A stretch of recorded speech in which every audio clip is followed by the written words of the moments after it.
What's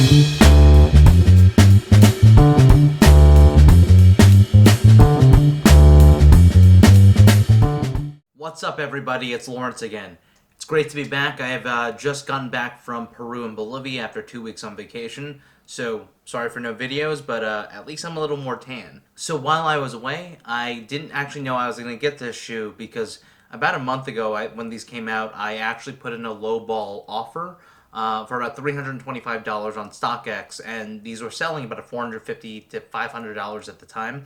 The prices have actually come down pretty drastically ever since then, since there really wasn't much demand for it ever since a lot of other Jordan 3s came out this year. In addition to that, there was a lot of controversy over the shoe because of its kind of design aesthetic compared to the original Air Jordan 3. So without further ado, let's get into the review. We're going to start off with the box. This is your standard typical Jordan box. The only difference is instead of a Jordan logo at the top, there is actually a Tinker Hatfield signature done in a red that's a little metallic. And here they are. This is the Air Jordan 3 Retro Tinker Energy. Tinker Hatfield was the original designer of the Air Jordan 3. It saved Jordan brand with Nike and Jordan staying where he was. And this relationship between Tinker Hatfield and Michael Jordan have blossomed over the last 30 years. So the biggest difference that you'll see on the shoe is instead of a lack of a swoosh on the shoe, you are going to see a swoosh over here. There's some other changes besides that, but for the most part, that's a basic design cue that was changed from the Air Jordan 3 that was released to the Air Jordan 3 that's over here, which is directly out of the sketchbooks from Tinker Hatfield. And that's why it's a big deal for me, because I absolutely love the guy. Huge fan. He's designed a lot of other things, including the Air Max 1. And he's just one of the most phenomenal game changers in the sneaker game ever. Looking at the upper of the shoe, there is a white leather that runs along the majority of the shoe. Under it is a gray leather that is smooth that runs right here. And then finally, there's going to be a blacked out elephant pattern on the front of the toe box, as well as to the rear of the heel.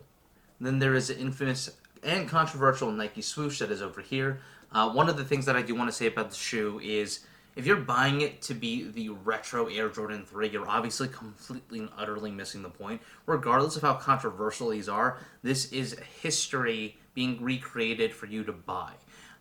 While there was a release version of the Air Jordan 3, this is one of the sketchbook ones. Kind of thinking about it, it's actually very similar to what Nike did with the Air Max Zero that came out about, I believe it was 2 to 3 years ago, probably 3 years ago, where they took the sketchbook for the Air Max 1, which was never released, and called it the Air Max Zero. And that's an amazing thing that they did, and I love that shoe. I never actually got a pair, but it's still along those same design cues and really holding a piece of history in your hand. Looking at the top of the shoe where the laces are, you're going to see 5 red eyelets, which are typical of the Air Jordan 3. In addition to that, you're going to see 3 plastic pieces that hold the laces together. There's going to be a perforated leather done in white as well. Looking at the tongue, you're going to also see a perforated tongue on the bottom with smoother leather on the very top with a red Air Jordan. Looking at the medial side, you're going to see the other major design difference, which is instead of a Nike Swoosh, which you'll see on the lateral side, you're going to see a Nike done in gray as well. On the back of the shoe, you're going to see a fire red, which is an awesome, awesome, awesome pop of color for the shoe. Finally, there are 2 other things that are specific details on this shoe only. So if you look on the inside tongue, every single time you put on the shoe, you're going to see Tinker Hatfield on there. So on the inside, you're also going to see the Tinker Hatfield sketch in the insole, as well as the Tinker Hatfield signature on the insole as well. Finally, moving on to the bottom of the shoe, you're going to see the typical Nike sole with red, gray, as well as white. And then finally moving over to the bottom of the shoe where the sole is, you're going to have a painted black as well as white on the bottom with a small little air unit over here. Last thing that's not on the shoe but that is a little special is instead of a Jordan hang tag, you're going to see a Tinker Hatfield X Jordan hang tag right there, which I personally really love. What are my final thoughts on the shoe? So I love the design of these. As soon as I saw these were the things that I feel like the White Cement 3 could have done a little better to make the shoe pop a little more. So by knowing that Tinker Hatfield had originally designed the shoe, I actually like it a little more than the original Jordan 3 that released. Very controversial opinion, but at the same time, I feel like there's something missing on the actual Air Jordan 3, and I never knew what it was, but I really do think it was a contrast of color on the majority of the lateral side. In addition to that, one of the things I do love about the shoe that's also a little different is the using of the fire red on the back of the back of the tab. They could do this on any shoe, but I just really like the color blocking on it. In addition to all of that, the leather on these is a lot better than the Black Cement 3s that released about a month and a half, 2 months ago.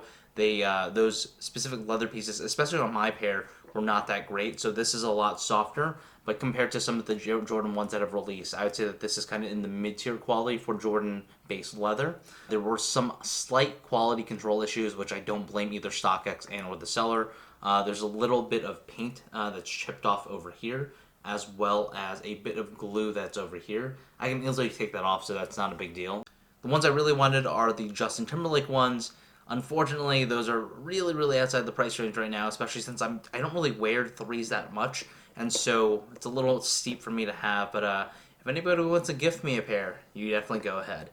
Comfort-wise, they're going to be like your any other typical Air Jordan 3. I would say that the leather on the inside is a little better than the Black Cement 3s if you got those, and so from a comfort perspective, this is a little softer and easier to break in, but the Air Jordan 3 is a really comfortable shoe in general. It's heavily padded on both the insole as well as kind of collar area. So I wouldn't say you're going to have any issues with comforts. In terms of sizing, I would go with your standard Air Jordan 3 size or your Air Jordan 1 size. These do fit true to size, and I wouldn't go any different than that. I wear between a 7.5 and an 8, and I got a 7.5 like more of my other Jordans, and they fit perfectly. Once again, this is the Air Jordan 3 Tinker Energy. Until next time, peace.